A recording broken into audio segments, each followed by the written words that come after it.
Haulacost down through the stairs. They were shooting at them. Over 3 days, more than 42,000 men, women, and children of Jewish faith were murdered. After a few days, it quietened down.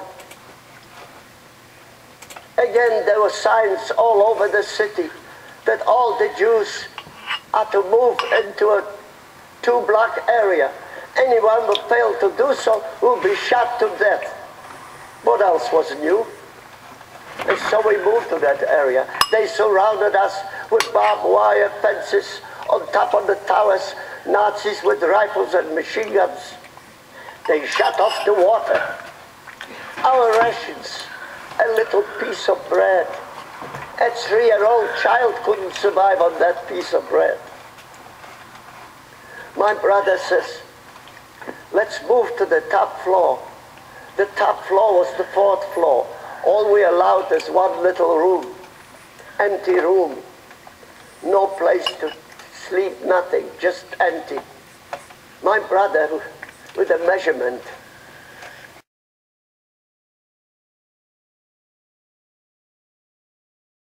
in the room, finally came to conclusion, in the corner, right close to the ceiling, with a hammer and chisel, he knocked out a hole about a picture size. And he pulled out the bricks. Inside, after he pulled out the bricks, you could see on the slant side a red clay roof tile. You couldn't stand up in there.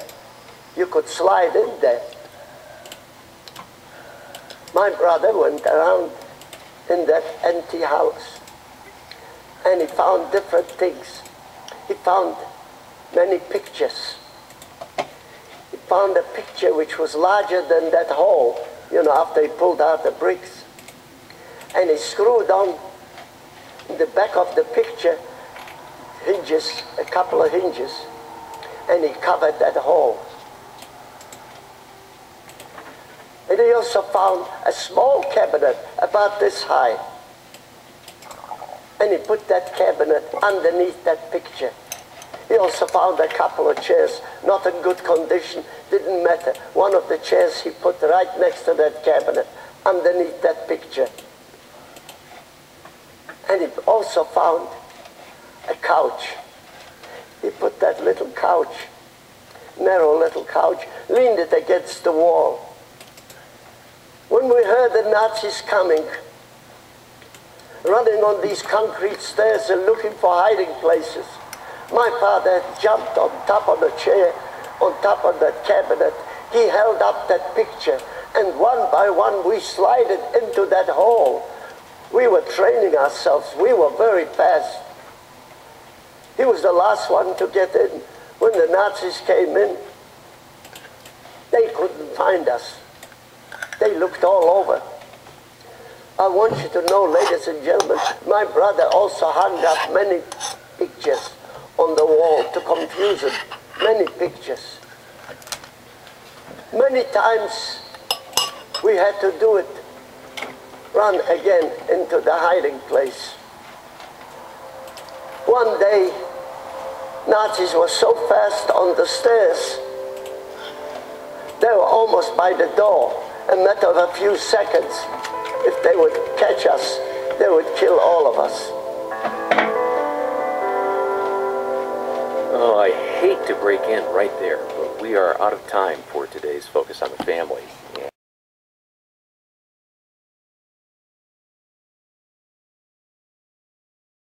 On Focus on the Family. My brother was sometimes away. One time he was away for more than 3 weeks. He would never tell us where he goes. And he was away.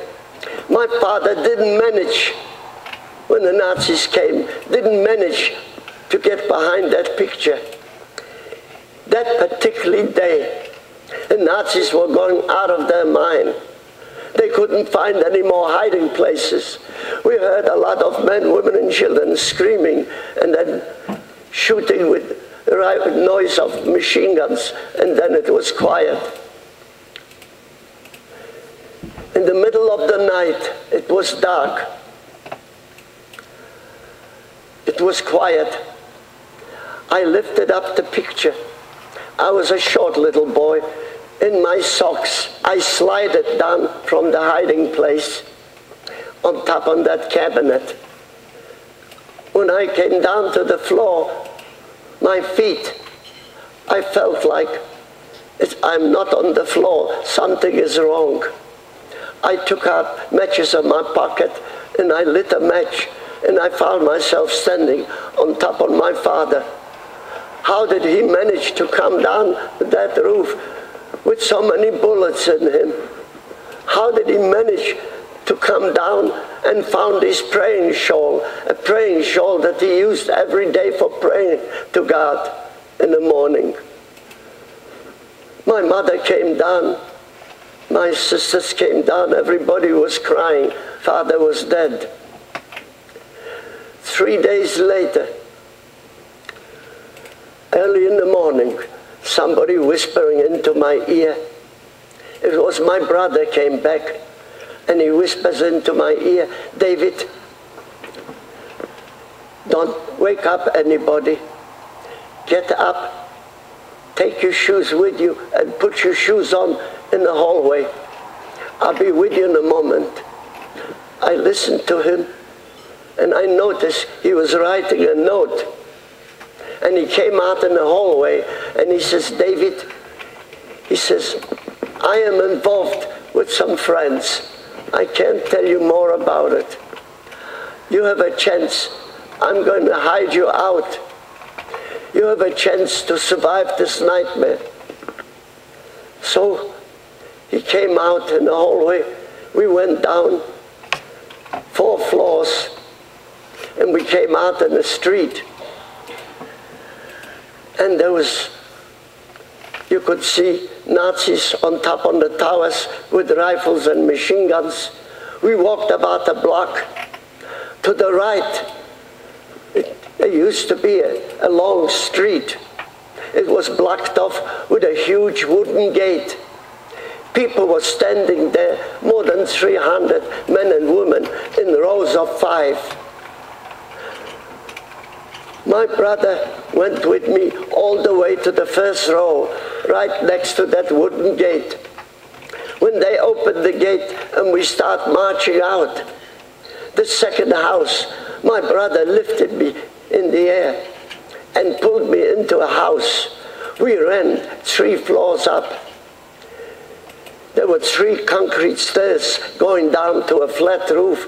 My brother says, go down on your knees and crawl down on your knees. In the middle of the roof, my brother says, lay down on your back. We crawled down. In the middle of the roof, I laid on my back with my brother. My brother says, lay quietly. Somebody coming to help us. Less than a half an hour later, a man came up, very elegant dressed, middle-aged person, maybe 50 or more. And the man kneeled down towards me on the roof, and he says, I know your name is David. David, he says, my name is Jan Wallach. I'm a judge in court. Your brother and myself are good friends. He says, I'm going to take you with me and hide you out, and you're going to be safe. My brother says, this is the man we waited for. We went downstairs. Outside the front door, there was a black limousine. Me and my brother went in the back seat. The judge drove off. As he was driving, an open convertible with 3 Nazis on it came in front of the limousine, stopped the limousine with guns in their hands, one of them checking the papers from the judge, and another one opening the back door and yelling, where are you taking those filthy, dirty Jews? A judge took out a piece of paper from his top pocket. He says, look, I have a special permission for them to clean up my house. And Nazis were yelling, you're not taking him, we are taking him. If you don't drive off fast enough, we're going to shoot you. They were shooting bullets in the air, and the judge drove off very fast.